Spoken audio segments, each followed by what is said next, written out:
morning, everybody. Don't know why I'm pointing up there. Good morning, everybody. It's Monday, the 17th of April.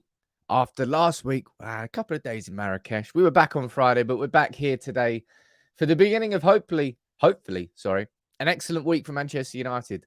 Yesterday against Nottingham Forest, is Forest a team United should be beating? Yes. Should Bournemouth be a team the Spurs are beating at home? Yes. Should West Ham be a team that Arsenal are beating after being 2-0 up? Yes. It's the Premier League. Crazy stuff happens. So United, to put in that performance that we did yesterday away at Forest after the season that we've had away from home and the injuries, it was a big result on a weekend where both Newcastle and Spurs both lost. Some serious momentum gained in this top four race. So good morning to the best community in the world. I hope you're all doing well. And we're going to run through the Forest game. We're going to speak about that man there. He's got his debut on the mannequin. Big up to Antony for, in my opinion, his best performance so far in a Manchester United shirt. I think he's been developing pretty well this season. And I think especially over these last couple of games. But I'll speak to you about it in the comments. You can fire in your questions. You know the drill by now. If it's been a bit of not a bit weird, but I had a week off. It was the international break. Only came back on Friday for the live show. But now we're back here on Monday. We've got Sevilla on Thursday. We've got Brighton in the FA Cup semi-final on Sunday. It's a big week ahead. Let's speak about it as a community. Who's down there in the comments? Ant, good morning to you, my buddy. How you doing? JJ, you're asking if there's a midday video today. Everything is back to normal this week. All right. Podcast is going to be, it might even be out now, actually. Podcast recorded last night. There'll be hopefully a podcast going out on Friday morning. Live shows Monday to Friday here. Lunchtime videos going out. We're back in the full swing here. Sam, good morning to you. James Meller, how you doing, man? We've got Nikolai. We've got Andrew, John, Miss Teacup, Anthony Harrison. We've got Tom Van Venrooy. Venrooy? That's not that. Stephen Berry, how you doing? Stu Backer. We've got Carl. We've got Paula. We've got Julie, Ricky, Josh. Who's on Facebook? Let's have a quick look. We've got, I can see you there as well. Ian Cartwright watching on Facebook. Good morning to you, my friend. We've got Glenn Jones. We've got Richmond. We've got Chaco Marume. Good morning to all of you. Did you enjoy that game yesterday? Because I did. I'll be honest, I was nervous. I wasn't mega nervous about it. Of course it wasn't. As I said, Nottingham Forest hadn't won a game in 9, right? They're in a relegation scrap. They're in the bottom 3. Man United have beaten them 3 times already this season going into that game yesterday. But because of our away form this season, you all feel you can't help but go into these games with some concern, right? We've been incredible at home this season. Absolutely incredible. But away from home, you can look at, well, I don't even need to speak about the results we've had away from home. But they've been bad. However, yesterday, really, really good team performance from back to front. David De Gea, all of that defense, all of the midfield, the attack as well. You could say if there was going to be, I think Ten Hag said it after the game, actually, if there was one criticism, it's the fact that we didn't win that game 3-4-0. Let's be honest, we've had that criticism quite a lot this season, haven't we? About the fact that we haven't killed games, about the fact that we've let teams back in. Hey, look, Sevilla last week, the perfect example of that. 2-0 up, absolutely dominating that game. And how that turned into a 2-2 draw, we'll never know. It's ridiculous. Jordan, thank you very much for Super Chat. Dude, you're saying, did you have a good time away? I did have a good time away. But I find it very strange being away from this because this is such a massive part of my life. This community and doing this every single morning and day. It's a bit weird when I'm not doing it. It generally is a little bit weird. So I'm glad to be back here. But let's take a quick brief look at the Premier League table. And then we're going to start talking about everything we need to talk about from yesterday. Antony, Bruno, Ericsson, the overall team performance. But look at this. Man United really are top 4 favourites now, aren't we? We're there in third. Let's have a quick look. So we're 3 points ahead of Newcastle. We are 6 points ahead of Spurs with a game in hand. That's the reason we're top 4 favourites right there. 6 points ahead of Spurs in 5th. And we've got a game in hand. Now, our game in hand, I believe, is against Chelsea at home. Given that Chelsea look like relegation fodder right now, you've got to be saying that you've got some confidence about Man United doing that. And if we do beat Chelsea, by the way, that would mean this season that we've beaten City, Arsenal, Liverpool, Spurs, and Chelsea all at Old Trafford. I'm sure there's going to be some statos in the comments. When was the last season that Manchester United did that? The traditional, if you want to say big six, well, I wouldn't say traditional big six. City are in there. They've crept in. But it's been a long time since we've beaten all of those at Old Trafford. I'd be interested to know the last season that actually happened. But Spurs are playing Newcastle next weekend, right? When we're playing Brighton in the FA Cup semi. And we're 6 points ahead of Spurs. We're probably looking at an ideal situation there is going to be a draw, right? Both of those two teams drop 2 more points. But on a weekend where Newcastle, man, they got absolutely trounced. Did you watch the games? Newcastle got trounced by Villa, who are very good right now, by the way. I don't think anybody has picked up more points in 2023 in the Premier League than Villa. Then I think Arsenal first. I might be making this stat up. Anyway, look at their form. 5 wins on the spin. Unai Emery has come in and done a seriously good job there. But Spurs at home to Bournemouth. I enjoyed watching that. It was, as they say, particularly Spursy. Bournemouth with a last-minute winner. I'm not really that fussed about Spurs. I'm probably more worried about Brighton than I am about Spurs at this point. Now, we play Brighton on Sunday in the FA Cup semi. We'll have a little conversation about it probably later in the week. Let's not look ahead to the FA Cup semi-final when we've got, of course, Sevilla on Thursday. And now that's going to be a serious game. I'm going to go and read a few of your comments out now. Sam saying that Emery's doing wonders at Villa. Man, he really is doing wonders. He really, really is. Ideal situation, says Giblik, if Spurs win versus Newcastle, but don't sleep on Brighton and their 2 games in hand. If Brighton win their 2 games in hand on Spurs, that'll be them on 54. Yeah, I'm not ignoring Brighton at all. I'm just focusing on Manchester United and kind of doing what I want us to do. And that's exactly what we did yesterday with this man in charge. By the way, the flat peak, he's nailing that flat peak. Flat peak? Flat cap. Not flat peak. That's a weird thing. Ray, how you doing, buddy? You're saying, morning, Sam. Last couple of games, I saw a massive difference in our game. We're working with the keeper, more than 22 shots yesterday and at home against Everton. Yeah, man, at home against that. I think we had 21 shots in that first half against Everton, if I'm correct in remembering that.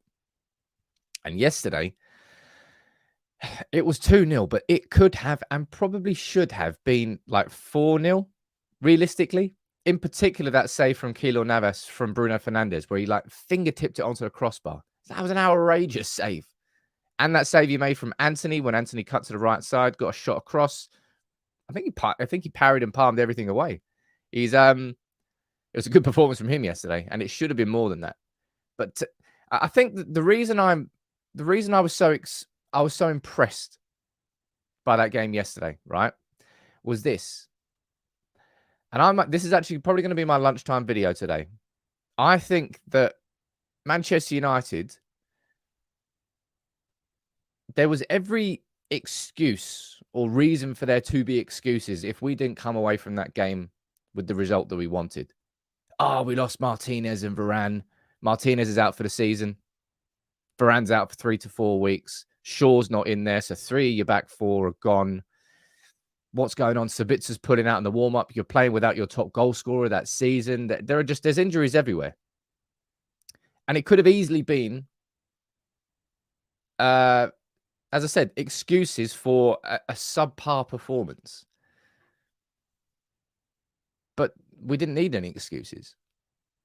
That whole team absolutely delivered. Eriksen came in. You could argue he was man of the match. I personally think it was Bruno who was man of the match, despite the fact that Antony had his best performance in a United shirt. And Eriksen, it's somehow that Sabitza's injury actually ended up helping us. It was fantastic. That's the way I would describe it. Oh, look at that. It's massive. There's a super chat there flying in from Jonathan. How you doing, buddy? You're saying, I joined this community after Ten Hag, Martinez and Antony joined United. Let's get a picture of Eric up on for this. And it is an amazing community, people. Following United more than Ajax now. Hey, Jonathan, man, thank you so much. And there's actually quite a few lads and ladies who have all reached out to me that they've become part of the community after Erik ten Hag came in. It goes to show how much of a relationship Ten Hag created with the Ajax fans, right? Because they left on good terms. I mean, it was an amazing few years that he had there. And now United are getting to experience it. And we feasted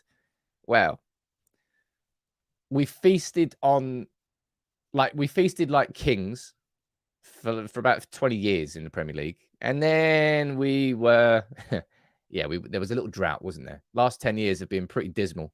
Not only have United been terrible, but we've had to be terrible at the same time as watching City start dominating and watch Liverpool win their first title in 30 odd years.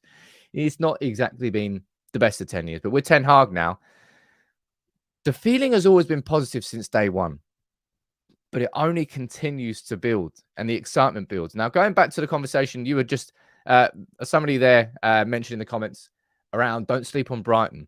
I think this will be worth a video in itself, probably a little bit later in the week, probably not this afternoon, but these are the remaining games in the Premier League for everybody inside that top four. Man United, there you go. Third down to sixth. Third, fourth, fifth, seventh.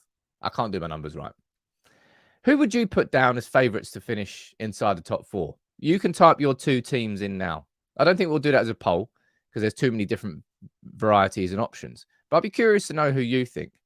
Off the top of my head, me looking at that, I'm probably going to say United and Newcastle, but it's either United and Newcastle or it's United and Brighton, in my opinion. Brighton really are so good. Did anybody watch the Brighton game against Chelsea this weekend? Like, they absolutely deserved to, in the same way that Villa really just pumped Newcastle. Brighton did the same thing to Chelsea.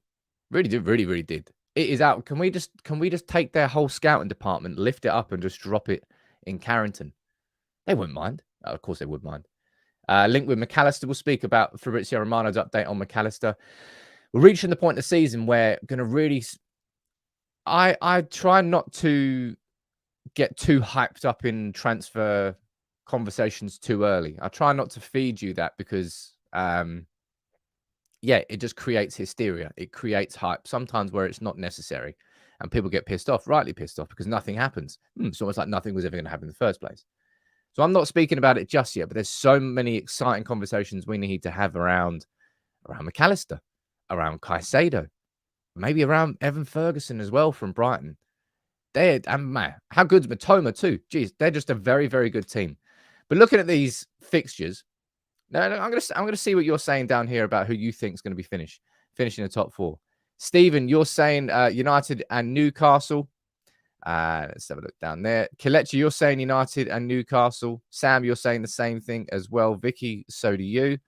Giblix, you're saying United and Brighton or Villa. I don't think it's going to be Villa. Definitely not going to be Villa. Maybe it will be. I don't know. Mania, you're saying United and Newcastle. Martin, you're saying United and Brighton. The majority of it, well, let's be honest. If United don't get the top four from this position, it really would be quite a failure. Given that the reason I had that win yesterday is such an important game for United was because Spurs and Newcastle both lost. It was a weekend where not only could we win our game, but we could gain points on everybody around us. And we are going to need a cushion because at some point, where is it? Not that one there, that one there. I would say that, right? I've just said it. At some point, the injuries are going to come back to bite us and hurt us. And I'm looking at a list there where Marcus Rashford's our top scorer and he's been missing for a while. Martinez, our best defender, he's now out for the season. Rafael Varane, our second best defender, he's now missing for the next month. Luke Shaw has been missing for pretty much a month. Garnacho. I mean, look, Garnacho would be in this starting 11 as well. There's 3, 4, arguably 5 starting 11 players there who are injured right now. And we still put in that performance yesterday. Now, let's speak about that performance yesterday. It really has been, I was massively impressed. A little update from Ten Hag on the Sabitzer injury. It kind of sounded, I think there was word that it was a groin injury. And that was the reason he was pulled out. And it feels like it's more precautionary than anything. You know, players know their own bodies. If they can feel a twinge, if they can feel something is a bit tight, they're going to say, right, hold up, maybe not. But Eriksen coming back, typically when a team changes that late before kickoff, it's going to disrupt something because the whole game plan has been built around that starting 11. But it's almost like Man United had built that starting 11 for that game, and everything was seamless. Everything was seamless. Let me go down here and quickly pull this one up so I don't miss any. 1 second there. So I think there's a couple of legends here. Yes, there are, man. Mania Wang and Alex. How are you two doing?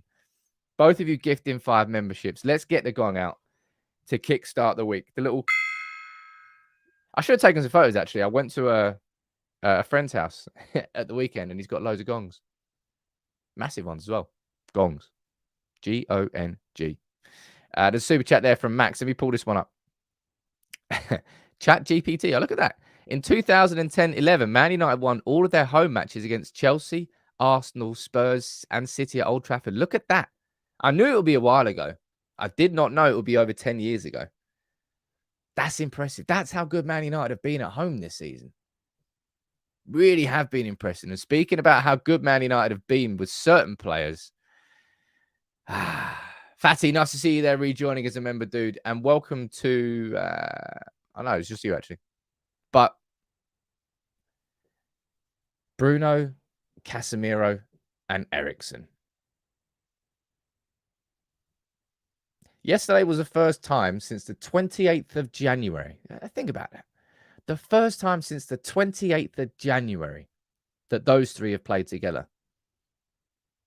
We've had to deal with some injuries this season. Everybody does. It's part and parcel of football. The level of intensity and physicality in the Premier League, it's crazy. Players pick up injuries. But these three have played together. Check this for a stat. They've played together 17 times for Manchester United this season, started together, right? And of those 17 games, Man United have won 15 and we've drawn 2. We've lost 0. Incredible.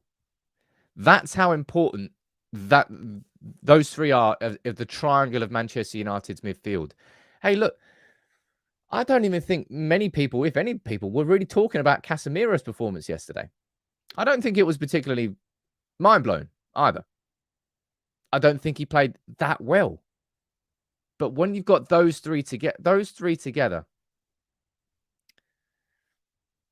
man, United are quite literally undefeated when those three start.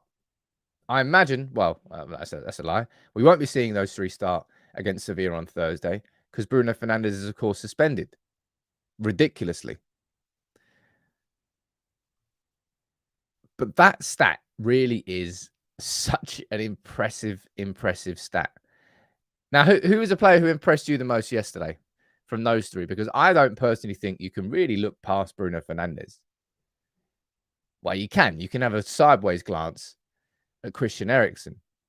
But Bruno is somebody who, man, you know full well. Anybody who's been a member of United People's TV long enough, and certainly this season, I feel like I've had to come out and defend Bruno quite a lot. Now, he was rightly criticised after the Liverpool performance. He was the captain on a day that we lost 7-0 at Anfield, right? And a day where he pretty much kind of threw the towel in. Everyone threw the towel in. Everyone lost their heads there. Bruno in particular. Bruno, I want you to in fact, I might put this up as a poll, right? I'm going to put this as a poll. Let me put this down here. What do you think is Bruno's best position? Right? So we'll have an attacking midfielder. We'll have a central midfielder. Or we'll have a right winger. They're pretty much the 3 positions that he's played so far this season, right? He's played the majority of his games as Man United's number 10. When Antony was injured and kind of out, he played on the right wing. And when Casemiro and Eriksen, we were struggling, he'd kind of dropped deeper and played that kind of deeper central midfielder. Of those three positions, which do you think is his best? Because he's putting in ridiculously good performances in all three of those roles. He really, really has. But for me, Bruno, yeah, by the way, Alex, you're asking, are we saying that attacking midfielder is a number 10? Yeah, if you want to do it by numbers, number 10 is attacking midfielder. Central midfielder would maybe be like a number 8. And a right winger. Well, whatever a right winger is, I don't know. In my opinion, Bruno in that number 10 role, the attacking midfielder, the most advanced of a midfield 3, that's Bruno's best position. It always has been his best position.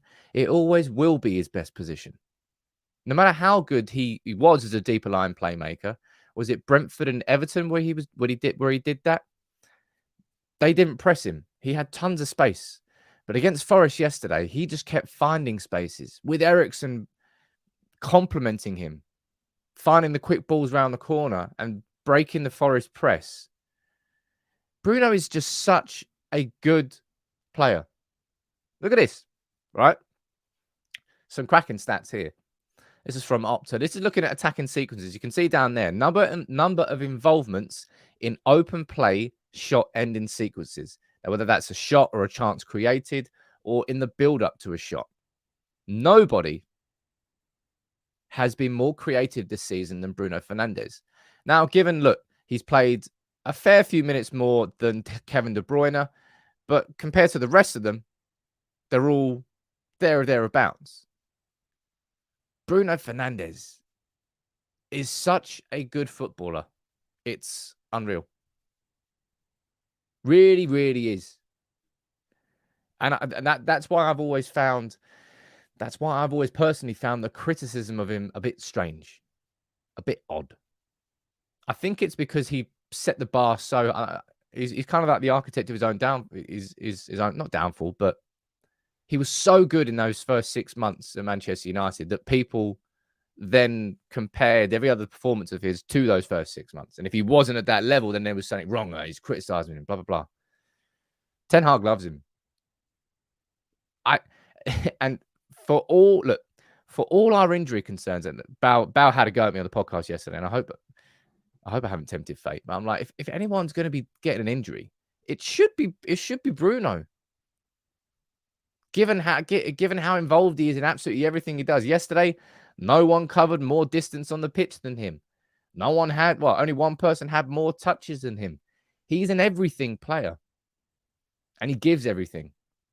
So for him to do that basically 3 times a week the entire season is mad. And I will struggle without him on Thursday because there is an energy level to the game that I don't think we're able to replace when Bruno is out of the team. Because let's be honest, how many games has Bruno Fernandes not started this season? Again, another stat I'd like to know, because there can't be many. He never misses a game through injury. Has he started every game this season? Nah, there must be games where Bruno was rested. But I can't think of any off the top of my head. Any statos out there? Can you get me that one too? So we found out that the last time that United beat all the top 6 was in 2010-11. That's mad. That's mad. But how many games has Bruno been rested for? I don't know. I really, really don't know. But yeah, that's a really impressive stat. It's what Roy Keane said. He said, I really think Bruno is a brilliant player. He's a striker's dream. Not many people can play the passes that he does. Not many can. Like yesterday, that save from Keylor Navas, outrageous. That should have been a goal. The pass from Bruno for the goal, the first goal. First time pass, left foot to Martial. Perfect, man. The ability to play those balls first time, to see the opportunity, to have the vision, to know what you got to do before you receive the ball, to allow you to play that first team pass. It's amazing. Quite a few of you down there talking about 2 games due to suspension. I'm not talking about games where he's suspended. I'm talking, has he been rested? Has there been a game this season where Bruno Fernandes has been available and not started? I'm not sure if there's any. Dorian, you're saying you think he missed one because he was ill? I don't know. I don't think. I'm pretty sure he's not missed a game in his entire career due to injury. And I also don't think there's been a game this season where Bruno has been available for selection and he's not been chosen. I don't think there's been one. He's crazy, man. He really is mad. I don't know how his fitness. I don't know what he eats, but his fitness is unrivaled. Such a good player, man. And you're saying it was one game, came on about 60 minutes. I'm not sure which game it is, so I need to get a bit more clarity on that. But what a dude, man. What a dude. And speaking of, it's not just him yesterday, was it? We got to have a little conversation about Eriksen. As I said, first game since the 28th of January where Eriksen, Bruno and Casemiro started together. Eriksen was smooth, silky, all the good stuff. And as I said, typically, when a player pulls out of a game in the warm-up, it's going to affect the flow of the football. It's going to affect the style and the shape of the team. It didn't look like that yesterday at all. Eriksen just slotted straight back in there like he'd never been away. And that is a testament to a very good footballer. Somebody who is able to do that. And my, how we've missed him. Really, really have missed Eriksen. Because having Eriksen there, as I said, Bruno, let me quickly check what the poll's saying right now. So we've got nearly 500 votes. Always makes me smile. It really, really does how engaged you all are in these conversations we have every day. I have missed doing them. I'm glad that we're back now. You're saying, what do you think Bruno's best position is? That was my question anyway. 70% of you think attacking midfielder. And I'll be honest, I agree with you.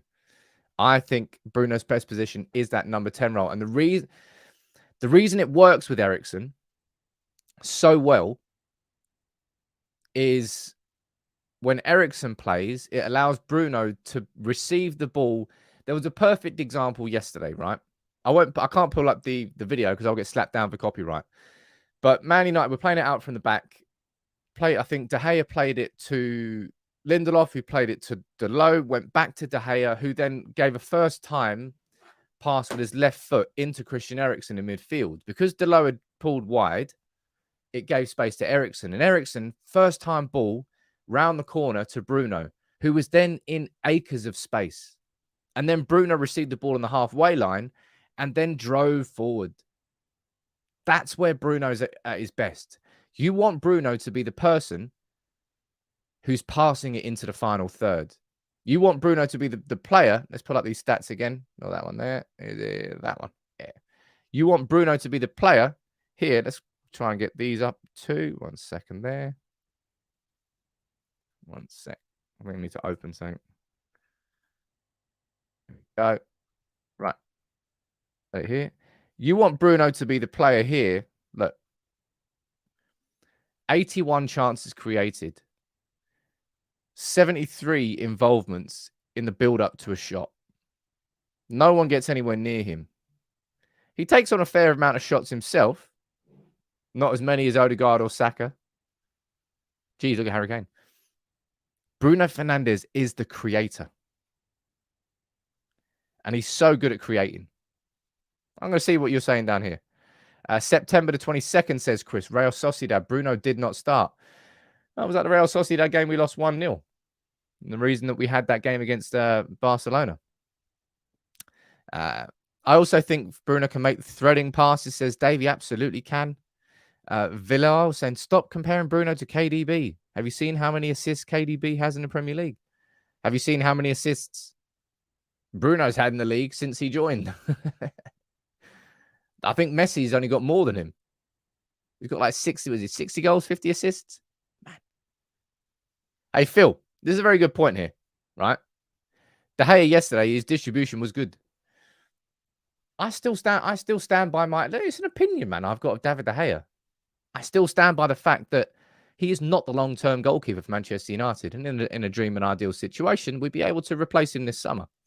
I don't know whether that's going to happen, given that we need the striker, that we need that central midfielder. I think finances are going to restrict it because we've lost so much money as a business over these last 3 years. I do think that Man United might get hurt by the FFP, but we need to look into that a bit more. Spence, you're saying you think I missed a couple of super chats, did I? Let's have a look up here. Matthew, you're saying I've watched a match and I was impressed with Dalot. I'm going to be speaking about Dalot a little bit later on. Dalot playing in, what was it, the inverted left back role. Now, an inverted fullback means instead of a traditional fullback overlapping and going wide, the inverted fullback kind of drops inside. It's why it's inverted. It drops into the middle and gives you an extra body in midfield. And that kind of creates overloads. Defenders, therefore, don't know, who am I supposed to be marking? Am I supposed to be marking Bruno? Oh, no, sorry, I'll mark Dalot. And all of a sudden, Bruno's free. And that's kind of a big reason why Eriksen and Bruno had so much space yesterday, because Nottingham Forest didn't really know how to defend. They were expecting Dalot and Wan-Bissaka to just be bombing down the wings on the outside of Antony and Sancho, but instead, they tucked inside. It's what Pep Guardiola uses, but it really, really worked yesterday. Let me go up here.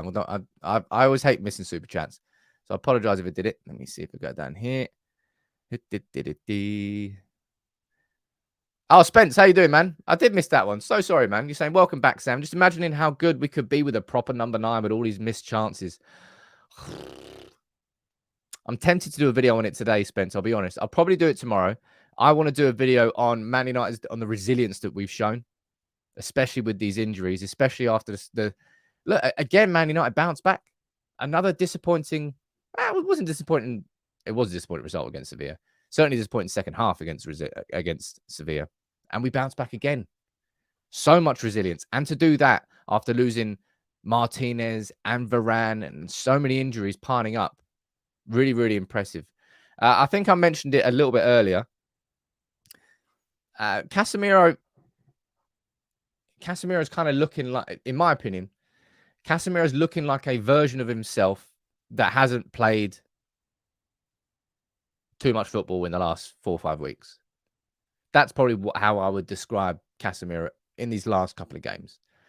He's not bad. He's not in any way, shape, or form. He's not bad, but he just seems to be like a half a yard short.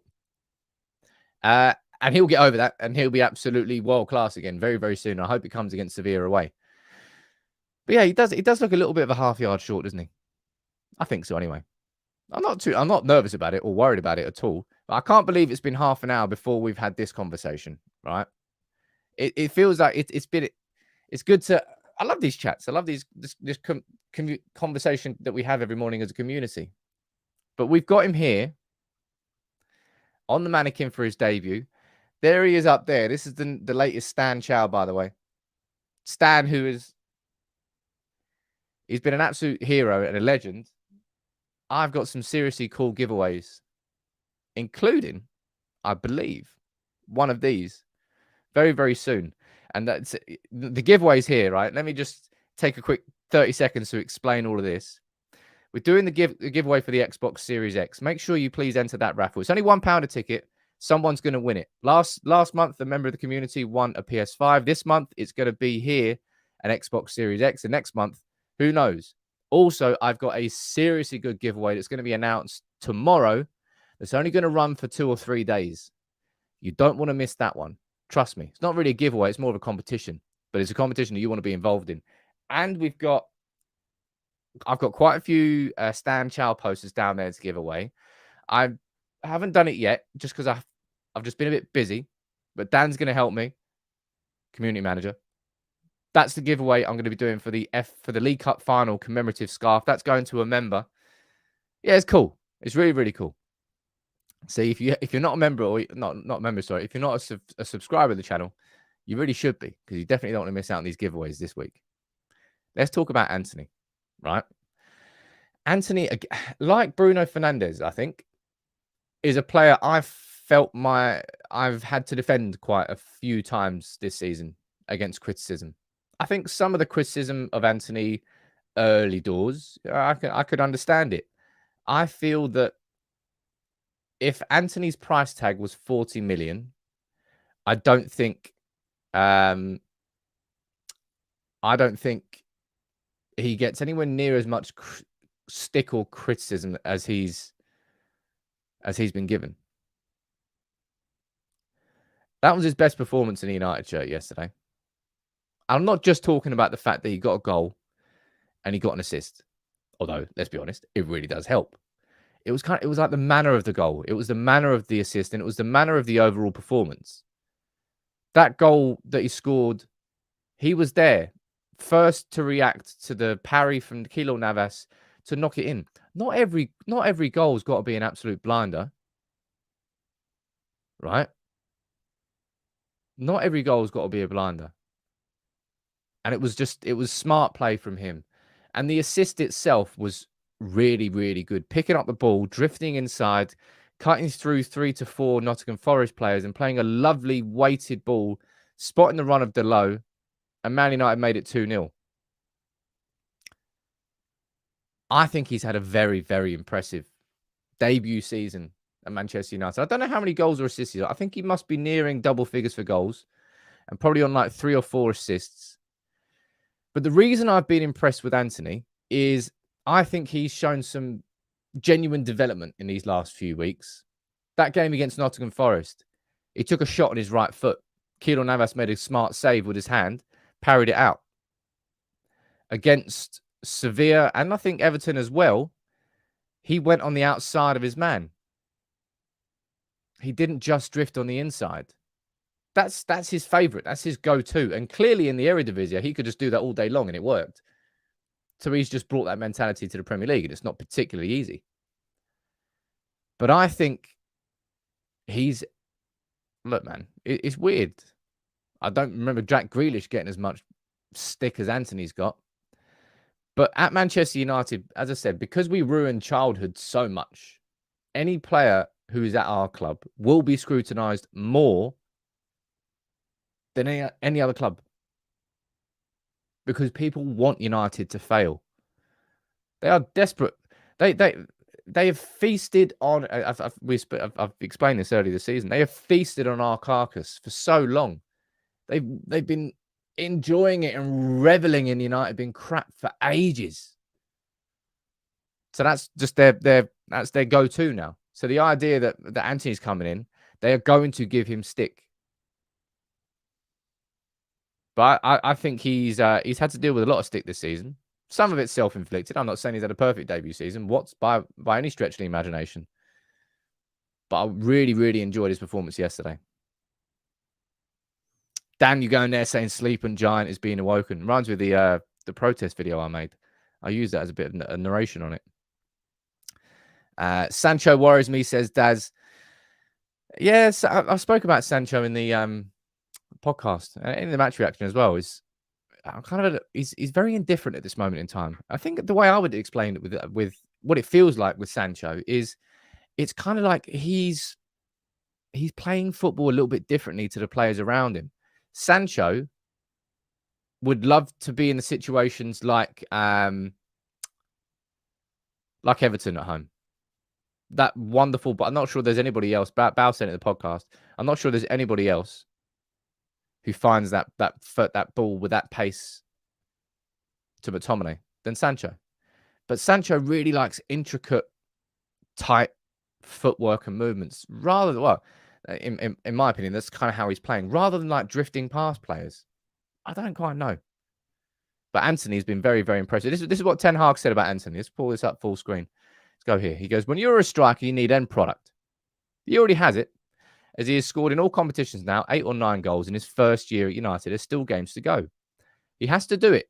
Not in every game, but he needs to do it in many games if you want to be a top-class player, especially in all competitions. In the Premier League, you are up against high-quality defenders and you have to act on a really high level. Make that decision. Scan in a split moment.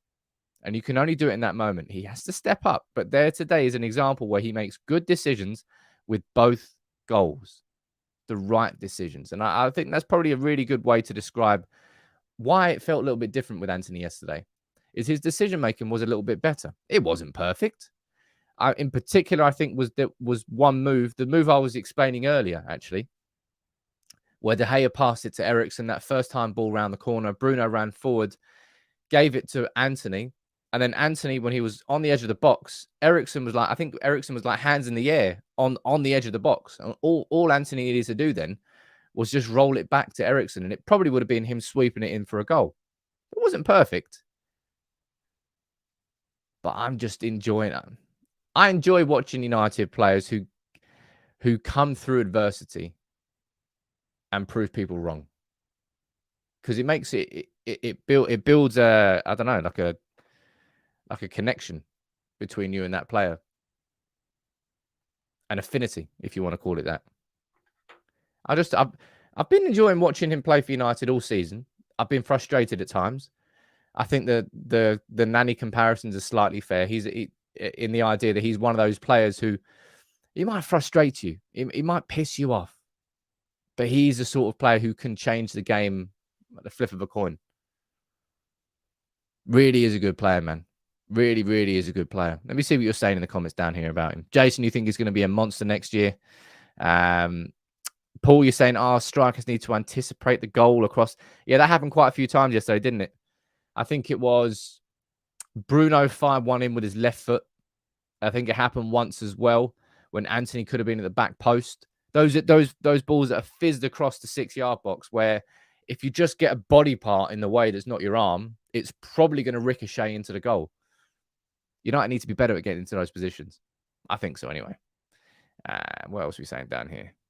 I think Sancho would eventually be in number 10. Nah, he's already had that little bit. It wasn't particularly great. Hey, look, I mean, we're 40 minutes in, and there's still quite a few players that I need to speak about from the game yesterday. There's so much to cover. Make sure you do subscribe. But let's talk about Anthony Martial. You know full well that I said I checked out with Martial. I said, I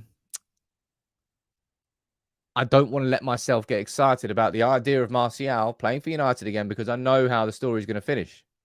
Yet here we are. And there's me doing it again, letting myself get excited about the idea of Martial staying fit and what he could be in a United shirt. Because he can't help it. When he's playing like he's playing there, you can't help it. He's a very good footballer. Really is. Thought he played very well in our number 9 role there. Eric Ten Hag has said that he feels that Martial could be here next season. And I've put him on my sell list. I think I've felt that this is the time when Manchester United need to be moving him on. Maybe that won't happen. Type it in the comments. Type yes or no. Do you think that Martial will be here next? Honestly, don't just say what you want to happen. As a prediction, do you think Martial will be here next season? Type yes or no. Martial's been good, man. I mean, his finishing isn't quite there. That header, was it Bruno? Of course it was Bruno. Cross from Bruno. And then he missed the header at the back stick. Good save from Keylor Navas, actually. That pass that Bruno put through for the first goal. But Martial, let's have a look down here and see what you think. And you think so. Jason, you think so. Nikolai, you think so. Yes. Ray, you're saying yes. Quite a few of you saying yes down here. OPCO, you're saying it as well. Simon, Ten Hag likes him. Dave, we go down there. John, you think so. Hey, look. I would say we're looking at like an 80-20 split between yes and no there, with the overwhelming majority of you saying yes. Let's have a quick look at the results, and we'll end this poll here on Bruno Fernandes. We've got 876 votes. Only 290 of you would like the video, by the way. So if you can, please drop a like on the video. It does make the world of difference. It really, really does. It only takes 2 seconds every day. But 70% of you think that Bruno's best position is an attacking midfielder. And I agree with 70% of you. I do. That's where I want to see Bruno stay. But back to Martial. I think in an ideal situation, if Man United had the money, if there were no restrictions, then maybe we could be looking at getting Martial shifted on. But again, maybe in the idea that this summer we won't or can't replace David De Gea just yet. I think maybe the same thing could apply to Anthony Martial. Because I'll be totally honest. My stance has shifted a little bit on Weghorst. I think Weghorst, it always confuses. It always makes me scratch my head. Like, that dude came in. He didn't replace Martial. Martial was not fit. Weghorst came in and did such an important job for Manchester United when we needed him to. Should he be starting for Manchester United 19 games in a row again? No, don't think he should be. I also don't particularly think that he'll be signing a one-year contract either. I think the drop-off's been quite... Not the drop-off, but the staggering difference of Manchester United with a mobile striker compared to Manchester United without a mobile striker. And you really see that. And as much as Weghorst came in and did a job, I would rather United found a different mobile striker and kept that same rhythm of play than Weghorst. I think so anyway. And remember that I said before he kicked a ball, if he came in and did a really good job, contributed to 10, 15 goals and proved it, I think he'd definitely get a one-year contract. I don't think he'll get that now. Glenn, you're saying Weghorst has got an important goal in this season. You watch, mate, come off the bench away at Sevilla and bang that in. JJ, I got to call you out here because I always call people out on this. Where is that? Where did that comment go? You know full well there's no agenda. People really need to understand. I'm not saying you, JJ, but just in general, people really need to understand the difference between an opinion and an agenda. Honestly, like, go and do some research, please. No, not just looking at you, JJ. I'm saying in general. People have got to wise up. Like an agenda would be me. Where is it? That one there? An agenda would be me absolutely ignoring the improvement that Harry Maguire showed in that second half yesterday, because my agenda would be just purely to focus on how bad he was in the opening 15 minutes. And if I ignored anything that he did after that, that is what an agenda is. All right? So people have got to do that. People really got to do that. Was that going up there? Andy, thank you so much for gifting a membership, dude. Who was a lucky person? Jonathan Ball. You and Andy are now blood brothers because he's gifted you a membership. Fatty, you've been a team member for 3 months, man. You're saying, hi, Sam. I always give a young player, Antony, at least a full season before I judge. No way is he a flop, man. No way is he a flop, man. No way is he a flop. You've been doing it to... Oh, man. JJ, I can't be asked, man. Right, good. All right. I've tried talking to you, but you're arguing, so off you trot. I can't be asked now. But back to what people were saying now. I think it was Fatty there. No, was it? It was Spence. I think it was Spence earlier in the show, actually. How much of a difference it's going to make when we've actually got a proper world-class fit number 9 that is going to be playing 40 to 50 games for United this season. It's going to make such a difference. Such a difference. Whether it's Osimhen, whether it's Kane, whether it's Jonathan David, whether it's Gonzalo Ramos. Look, we're going to get into those debates, and we already have. I've done a scout report on Victor Osimhen. I can and probably will do one on Harry Kane, maybe on Gonzalo Ramos or any other strikers that we could look at. But when we sign that striker, it's going to be a problem for other people. Like, look at us in these last few games, for example. Yesterday, we have a proper world-class finisher. That game is dead and buried. Everton, we have a proper world-class finisher. The game is dead and buried. The same goes for Sevilla. And there really have been, you're probably nearing on double figures this season now, of games where United have created so many chances and we just haven't been clinical enough. It's going to be amazing when we sign one. It really, really is. I can't wait for it. I really, really can't. And that is the absolute priority this summer. I've allowed myself to sort of kind of scratch my head and go, what's more important? Is it a striker? Is it another central midfielder? Because without Casemiro and Eriksen, we've seen how poor Man United have been. How big the drop-off is. But you just can't look past the fact that we need a striker. I don't think you can. And that is going to be the big signing. That's going to be... If Man United are going to spend upwards of 70, 75 million on one player, it is going to be a striker. Don't know who that striker is going to be yet. We don't know. But of course, we've got to wait for the takeover. Now, in terms of an update on the takeover, there's nothing for me to describe to you today that you didn't already know. Okay, I did my most recent interview with Ben Jacobs on Friday or Saturday did that go out? Then that went out on Friday. Yeah, the start of them went out on Saturday. And we ran through everything. Now, he's saying that Elliott Group actually haven't heard back from the Rain Group yet, which is an interesting development. Carlisle, the investment group. Let me put, actually, that is a little bit of an update here. Let me pull this one up. That's a bad lie. I forgot about that. Carlisle Group. Sky News. Because this is an update from the conversation I had with Ben Jacobs. So let me pull this up. Right.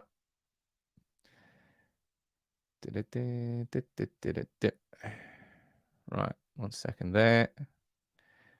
Here you go. So this came out on Saturday morning.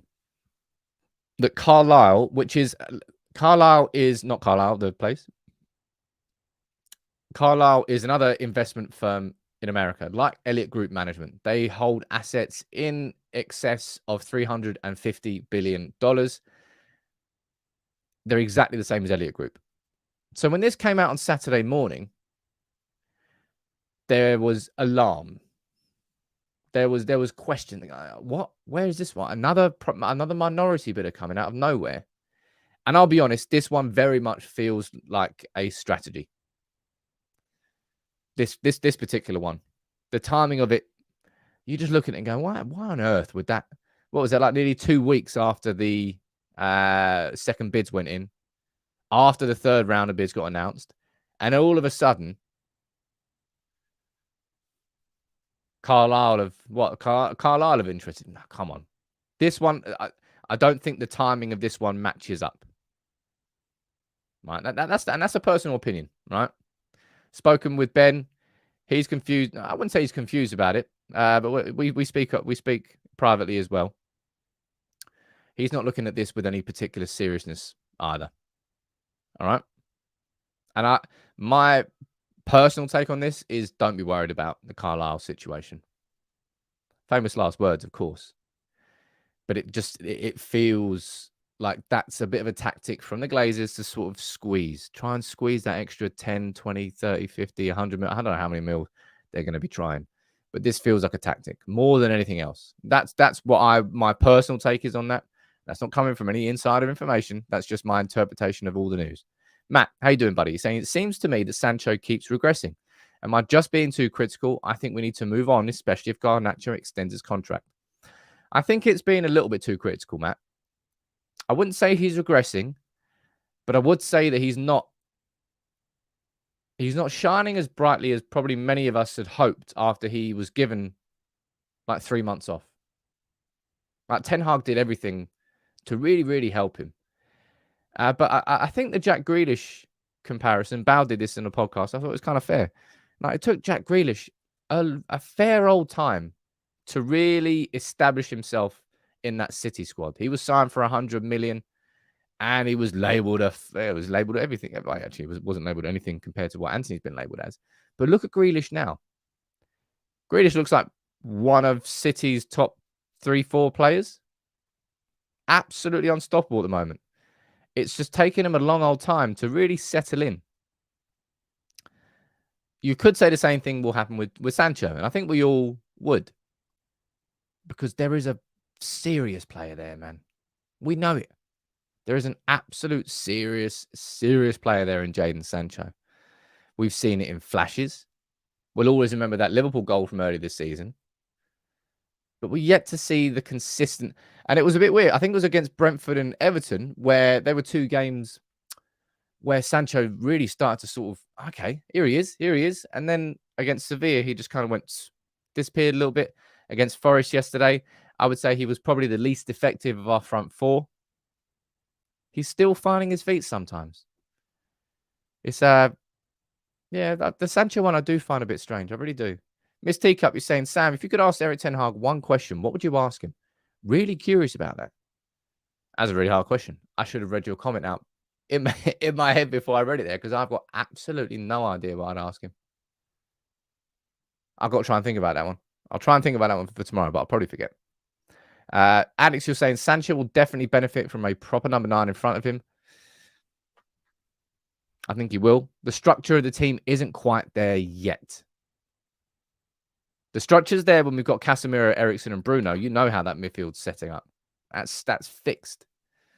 In an attack, it's chopping and changing with personnel, with injuries, with positions. And the positional flotation and rotation is a good thing. Makes it harder for United to be predicted. But Sancho's still not quite found his feet. Something I want to... Let's see what he's saying down here, actually. I'm enjoying the comments. DP saying Grealish took 2 seasons and he played in the Prem before. Sancho has had some flashes of good play. Yeah, I think so as well, man. But at the same time,